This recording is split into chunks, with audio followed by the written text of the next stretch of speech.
구약성경 418페이지 사무엘상 8장 1절부터 9절까지 말씀입니다. 다 찾으신 줄 알고 한 절씩 교독하도록 하겠습니다. 사무엘이 늙음에 그 아들들로 이스라엘 사사를 삼으니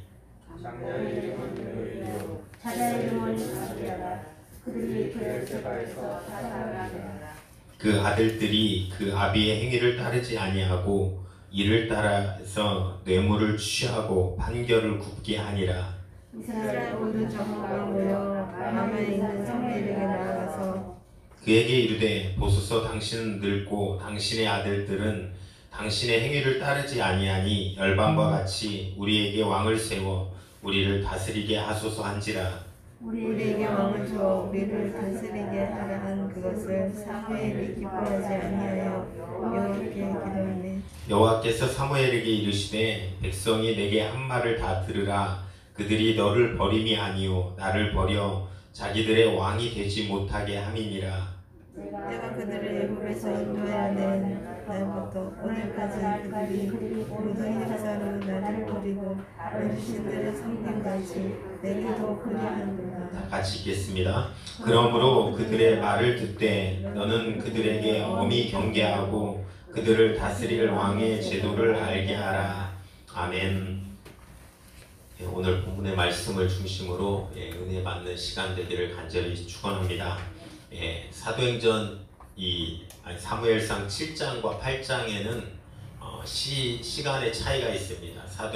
사무엘상 7장까지는 예전 사무엘이 어렸을 때 그런 모습이었다라고 하면 갑자기 이제 8장에 보니까 사무엘이 벌써 늙어버렸습니다. 이 중간에 잘했던 이런 부분들에 대한 역사는 기록되지 않고 이제 시차가 이만큼 있고 성경에서는 그간의 기록을 생략하고 있습니다. 많은 세월이 흐른 것입니다. 그래서 8장 10절에 보니까 처음 구절에 사무엘이 늙음에 라고 얘기했습니다. 누구나 이 늙는 거는 당연한 것입니다. 한 번 죽는 것은 사람에게 정하신 것이요 그 뒤에는 심판이 있는 것입니다. 저도 어렸을 때 어머니 이제 사진 가운데 처녀 때 비키니를 입고 찍은 사진이 있으시더라고요. 우리 권사님 집사님도 다 젊었을 때 사진이 있으셨을 것 같아요. 그 사진을 보면 내가 이렇게 곱고 이렇게 어렸을 때 그렇게 이뻤을 때가 있었구나. 누구든지 그렇습니다. 누구든지 다 젊었을 때가 있습니다. 우리도 마찬가지고 제가 얼마 전에 이렇게 신문 뉴스를 보다가 신격호 회장이 젊었을 때 모습을 보니까 진짜 젊고 이렇게 잘생겼더라고요, 인물들이. 근데 대부분 20대는 대부분 다 잘생기고 멋있습니다. 이제 나이가 들다 보니까. 근데 이 나이는 누구든지 먹을 수밖에 없습니다. 누구든지 늙습니다. 기운이 빠지고 역사의 무대에 뒤로 퇴장할 시간이 온다라는 것입니다. 이거는 한 번 죽는 것은 사람에게 정하신 것이기 때문에 어느 사람 누구에게도 비껴갈 수 없는 모든 진리인 것입니다. 모든 사람은 늙습니다. 아무리 이 땅에서 떵떵거리며 사는 권세자도 또 돈 많은 사람이라도 누구든지 늙어서 이제 나중에 천국 갈 때가 오는 것입니다. 그 사무엘도 마찬가지입니다. 이거는 바꿀 수 없는 것입니다. 사무엘이 이제 늙고 나서 두 아들이 있는데 아들의 이름을 무엇이라고 지었냐면 오늘 본문에 보니까 첫째는 장자는 요엘이라고 지었고 요엘이라는 뜻은 여호와는 하나님이시다 라는 뜻입니다. 그리고 아비야라고 둘째 아들은 지었습니다. 하나님은 아버지시다 라는 뜻입니다. 이 두 이름을 지은 것은 이름으로 봐서 사무엘이 이렇게 잘 오랫동안 통치하고 한 사람의 이 리더십으로 이스라엘 민족이 하나님 앞에 살게 한 그런 바램들이 자식에게도 이어지고 있는 것입니다. 근데 농사 중에 가장 어려운 게 자식 농사입니다.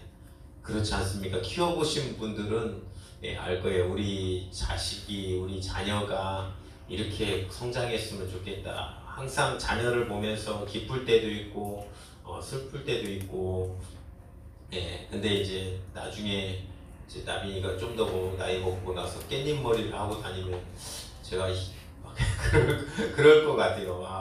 그 정도는 이해해 줄 수 있는데 막 이렇게 사춘기라고 막 살아가고 힘들어하고 소위 말하는 어떤 막 비행 청소년의 막 삶을 산다라고 하면 굉장히 마음이 힘들 것 같습니다. 근데 자식 농사 같이 자기 마음대로 안 되는 것은 없습니다. 제가 대부분의 학원을 이렇게 하면서 부모님, 제가 전도사 되기 전에 잠깐 애들을 이렇게 가르친 적이 있습니다. 근데 부모님들을 상담해 보면 하나같이 하는 얘기는 자기 마음대로 안 된다라는 거예요. 자기 마음대로 뜻대로. 그만큼 어려운 게 자식 농사입니다. 그러니까 이 두 아들도 사무엘이라는 걸출한 이 사사의 인물에서 나왔는데 마음대로 되지 않는다라는 것입니다. 두 아들의 사사로서의 직임을 감당하는데 어떻게 감당하냐면 3절에 보니까 그 아들들이 그 아비의 행위를 따르지 아니하고 이를 따라서, 이는 이 이득에 따라서 뇌물을 취하고 뇌물을 받은 다음에 그 판결을 굳게 한다. 이게 뇌물을 취한 다음에, 그러니까 소위 말해서 뇌물을 먹고 봐주는 일도 있고 다른 판결을 내리는 경우도 있는 것입니다. 사실 지금도 이것은 큰 범죄입니다. 지금도 큰 범죄인데 당시 이스라엘은 이 범죄가 굉장히 무거운 범죄였습니다. 사실 실패한 세습이 된 것입니다. 성경에는 이렇게 아들 때문에 아버지가 욕을 먹는 경우도 굉장히 많이 나옵니다. 우리가 봤던 사무엘상 1장의 엘리의 두 아들 홈리와 비나스도 사실 여기는 아버지도 약간 신통치 않았기 때문에 그런데 이 사무엘은 그런 욕을 먹는 부분이 있었지만 사무엘은 참 인생을 잘 살았습니다. 훌륭하게 사무엘이 이렇게 이스라엘을 사사로 있을 때 어떤 시끄러운 부분이 없이 이 나라가 정말 하나님의 은혜대로 잘 이끌어가고 그런 삶을 살았던 것입니다. 그런데 자식들은 아비의 행위를 따르지 아니하고 사무엘상 12장 1절부터 4절까지 보니까 평생에 얼마나 깨끗이 산 모습이 사무엘에 이렇게 표현하고 있습니다. 이 12장 1절부터 4절을 잠깐 봉독하면 사무엘이 온 이스라엘에서 이르되 보라 너희를 내가 한 말을 내가 다 듣고 너희 위에 왕을 세웠더니 이제 왕이 너희 앞에 출입하느니라. 보라 나는 늙고 머리가 희었고 내 아들들도 너희와 함께 있으리라. 내가 어려서부터 오늘날까지 너희 앞에 출입하였는데 내가 여기 있나니 여호와 앞과 그 기름 부은 자 앞에서 내게 대하여 증거하라. 내가 네 소를 취하였느냐 네 나귀를 취하였느냐 누구를 속였느냐 누구를 압제하였느냐 내 눈을 흐리게 하는 뇌물을 네 손에서 취하였느냐 그리하였으면 내가 그것을 너에게 갚으리라. 그러니까 자기 사무엘의 일생을 볼 때 굉장히 정직하고 하나님 앞에서 살았던 사람으로 살았던 것입니다.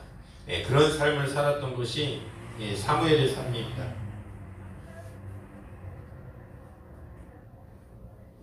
그런 삶으로 살아갔는데 그래서 평생에 깨끗하게 살아면서 자기 자식들도 이런 삶을 살았으면 좋겠다라고 고백하며 그렇게 살았던 것입니다.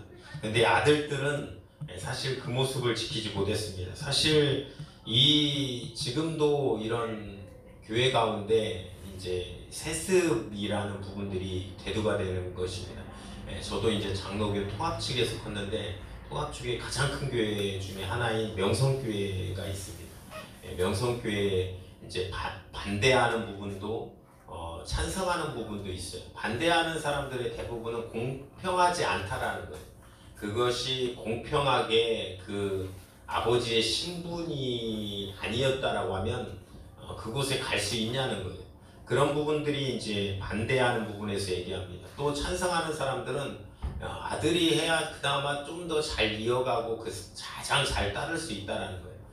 저는 뭐 그렇게 생각합니다. 누가 하든 교회가 잘만 되면 됩니다. 누가 하든. 그러니까 근데 이제 못하는 경우에는 자식보다 다른 사람이 하는 게 맞다라고 생각합니다. 어쨌든 하나님이 세운 교회는 하나님의 뜻대로 움직여가고 하나님의 계획대로 움직여갑니다. 그 가운데 가장 성도들이 잘 이끌어갈 수 있는 그런 사람, 그런 리더자, 그런 정말로 목회자가 온다라고 하면 그것이 가장 바람직하지 않나 싶습니다.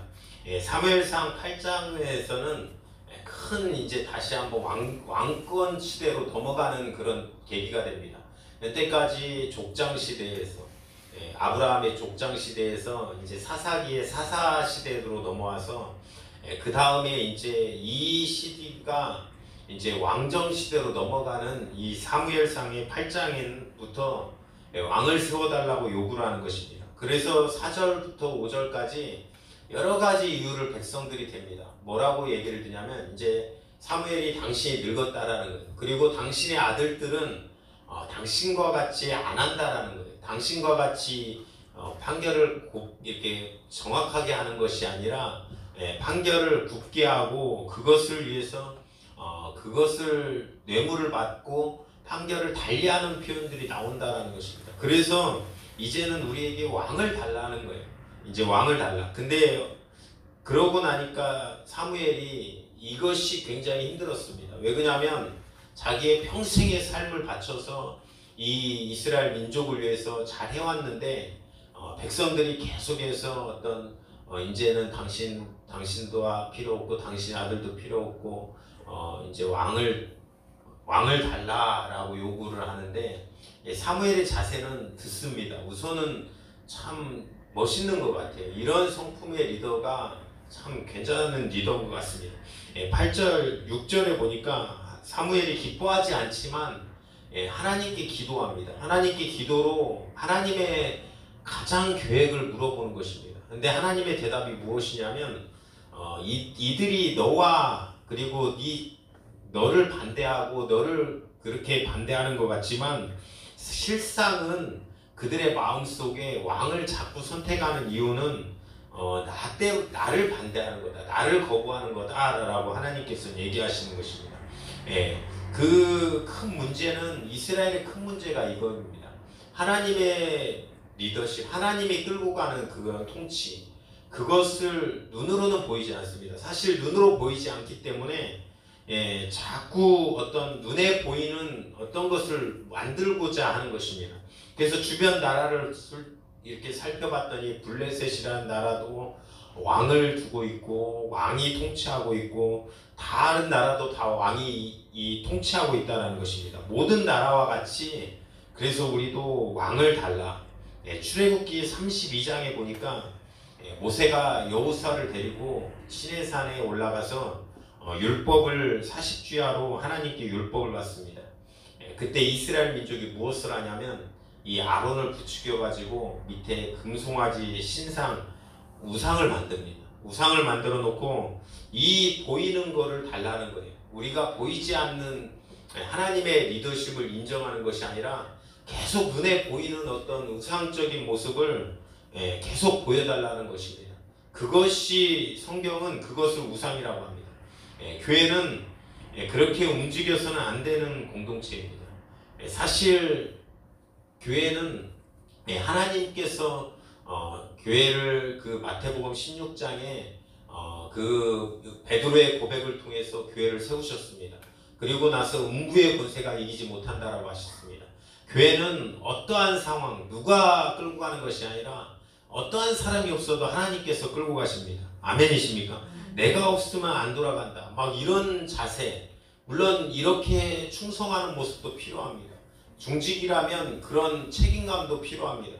또한 내가 이 교회의 기둥이 되겠다. 내가 교회에 어떤 하나님에게 쓰임받음으로 말미암아 교회를 잘 하나님의 뜻대로 하나님의 능력대로 잘 이끌어가겠다. 이 마음도 굉장히 중요합니다. 그런 열정도 중요합니다. 그런 열정으로 신앙생활하는 것도 중요합니다. 그런데 그것이 교만이 되어서 내가 빠지면 이 교회는 무너진다. 그러면 그거는 잘못된 리더십입니다. 잘못된 교회라는 것입니다.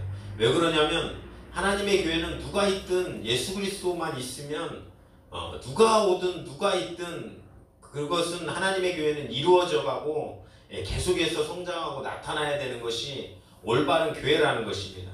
그래서 교회는 사람의 영향력이 사라져야 됩니다. 아무리 선하다고 해도 이것이 절대화되면 부패되고 우상화될 수밖에 없는 것입니다. 이것은 아무리 왜 그러냐면 우리 인간이 악하기 때문에 그렇습니다. 우리의 인간을 많은 사람들이 뭐 유교 사상에서 논했습니다. 맹자는 제가 아는 사람도 맹씨가 하나 있는데 맹자가 이 중국에 있습니다. 중국에 맹자가 있는데 맹자가 무엇을 주장했냐면 성선설을 주장했습니다. 인간은 좋은 것입니다. 인간은 태어날부터 착하다라는 거예요. 근데 순자는 무엇을 주장했는데 이름은 순자인데 성악설을 주장했습니다. 인간은 태어나면서도 악하다라는 거예요. 사실 성경은 뭐라고 얘기하냐면 인간에 대해서 인간은 다윗왕이 볼 때 나는 모태부터 악에서 죄에서 태어났다라고 고백합니다. 그러니까 우리는 인간은 죄인이라고 얘기합니다.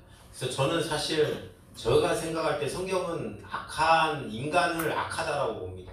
근데 저도 생각할 때 이 사람들을 보면 그게 알겠어요. 왜 그러냐면 어린아이들을 보면 어렸을 때 이 나쁜 거는 참 잘 배웁니다. 좋은 것은 아무리 가르쳐줘도 안 하는데 나쁜 거는 얼레리 꼴레리 이거는 참 안 가르쳐줘도 잘하더라고요. 어떤 그런 놀리는 거나 그런 건 참 잘합니다. 그래서 인간은 악하기 때문에 처음에는 좋은 마음으로 시작할지라도 힘이 생기면 그것을 행사하려고 하고 그것을 누리려고 하는 모습들이 있다라는 것입니다. 백성들이 그것을 찾기 시작합니다. 왕이 없어서 그렇다. 그렇지만 실상은 그것이 하나님께서는 그 깊숙한 동기 가운데 그들이 나를 거부하는 거다. 왜 그러냐면 사실 하나님의 방식으로 통치했을 때 이 부분이 어떠한 위험에서도 없었습니다. 사무엘이 어렸을 때부터 클 때까지 블레셋의 외침이나 이런 것이 없이 충분히 하나님께서 보호하심으로 이루어져 갔습니다. 근데 지금 와서는 왕이 필요하다는 거예요. 왕이 매력 있게 보이는 것입니다. 왕이 좋아 보이는 거예요.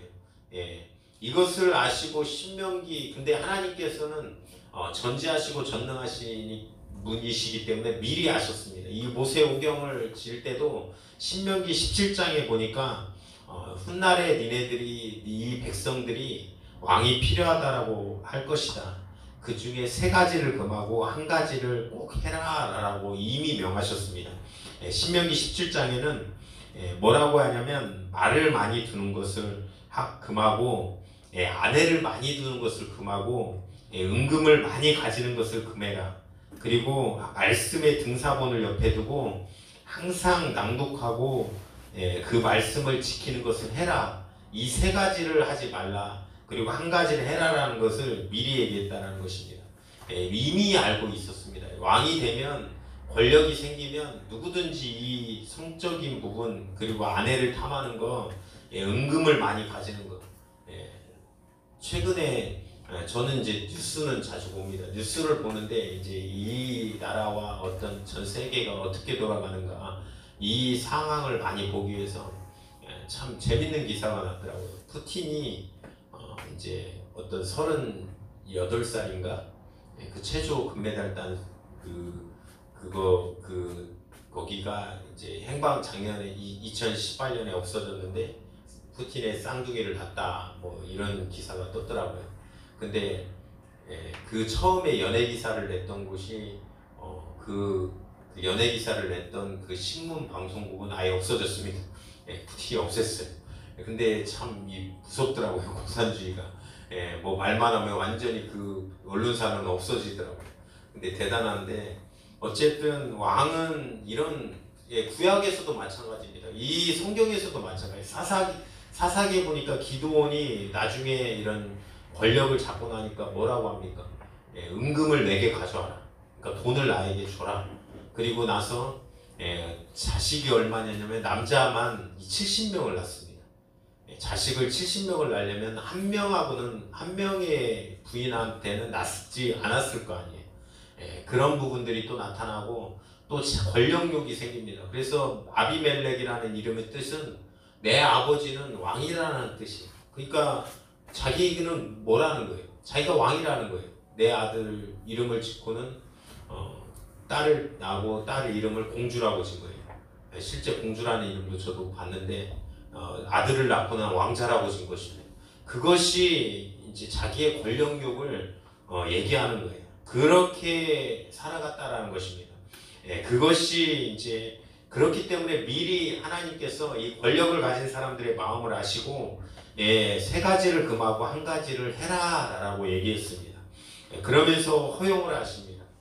이거는 마치 이 편하고 같아요. 로마서 1장에 보니까 18절부터 이제 쭉 나오는데 이방인들의 죄를 계속 지다 보니까 하나님께서 내어 버려두사라는 표현을 쓰십니다. 그러니까 말리다가 보다가 못 말릴 때는 어떻게 됩니까? 우리가 자녀를 키울 때 이렇습니다.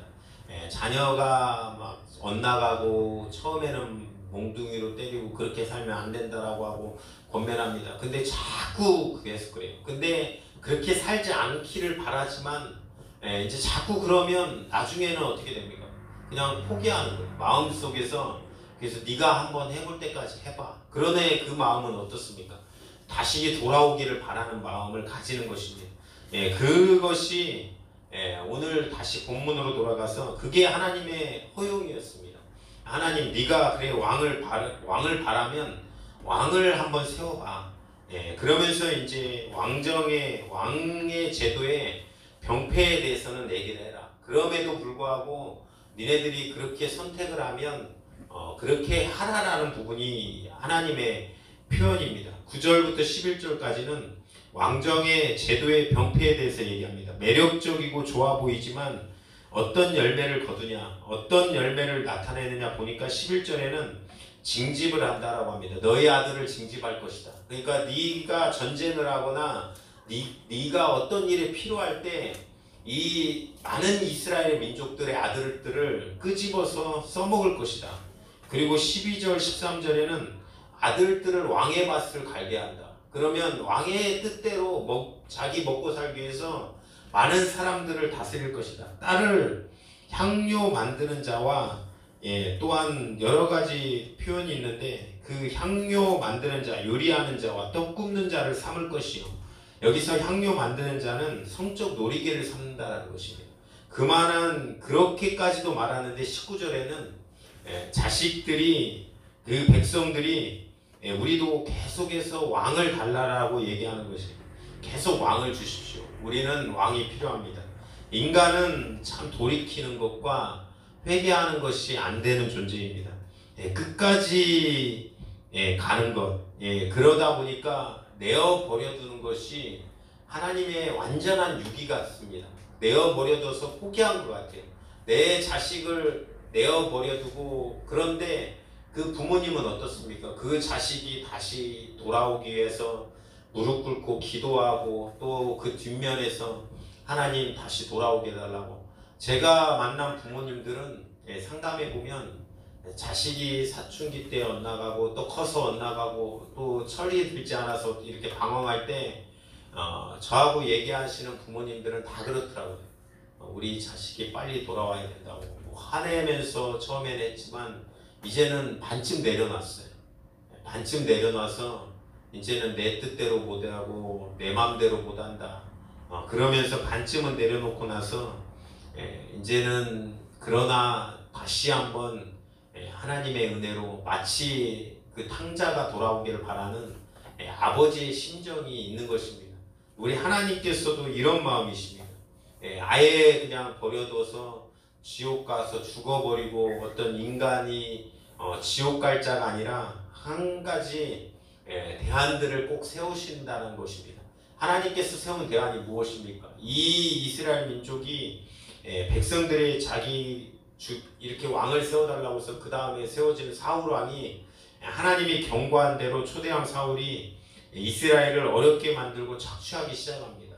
그때 누구를 택해서 왕을 삼냐면 다윗왕이 그 사울왕 다음에 다윗왕이 나타납니다. 그 예수님을 태어나게 만든 그 족보 가운데 다윗 왕이 있습니다. 다윗 왕을 택해서 왕을 삼아서 다시 한번 예수 그리스도로 말미암아 구원하겠다, 살려내겠다. 이 많은 범죄로 말미암아 죽어가는 저 민족을 다시 한번 살리겠다라는 하나님의 의지가 있고 나타난다라는 것입니다. 끝까지 포기하지 않으시고 사랑하시는 그 마음이 하나님의 마음인 것입니다. 허용한 형벌, 그것을 허용한 형벌을 허용했던 것은 그것을 통해서 인간이 실수하고 넘어짐에도 불구하고 다시 한번 인간의 삶이 아주 엎드려지는 것이 아니라 다시 회복시키게 만들겠다. 너희가 요구하지만 그렇게 왕을 만들지만 진짜 왕이 누군지 다윗의 집을 통해서 나타나게 하시겠다라는 하나님의 마음이신 것입니다. 그래서 우리는 넘어져도 하나님께서 다시 이렇게 세우십니다. 아멘이십니까? 교회 공동체가 크고 작으나 문제가 있습니다. 내 소리를 내려놓고 하나님의 리더십을 바라보는 것이 순종이고 그것을 연습하는 것이 교회입니다.